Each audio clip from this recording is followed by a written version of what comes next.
1947 15 August రోజున భారతదేశం స్వతంత్రం సాధించిన తర్వాత ఈ సంవత్సరము 79 సంవత్సరాలు పూర్తి చేసుకొని 80వ సంవత్సరం అడుగుడుతూ ఉన్నాం.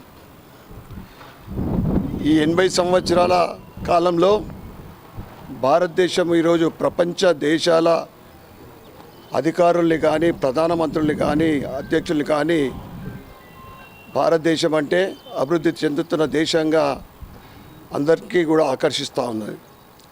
ముఖ్యంగా ఆ రోజు స్వతంత్రం కోసం పోరాడిన మహామహులు వారి ప్రాణత్యాగంతో సాధించుకున్న ఈ స్వతంత్రాన్ని నేటి యువత కానీ, మనం కానీ వారి చూపెట్టిన మార్గదర్శనంలో దేశం కోసం ఎప్పుడు ముందుండాలని కోరుకుంటూ మరొకసారి ఈ స్వతంత్ర దినోత్సవ సందర్భంగా ఇందూరు జిల్లా, రాష్ట్ర, దేశ ప్రజలందరికీ భారతీయ జనతా పార్టీ తరఫు నుండి శుభాకాంక్షలు, శుభాభినందనలు తెలియజేస్తూ భారత్ మాతా కీ జై.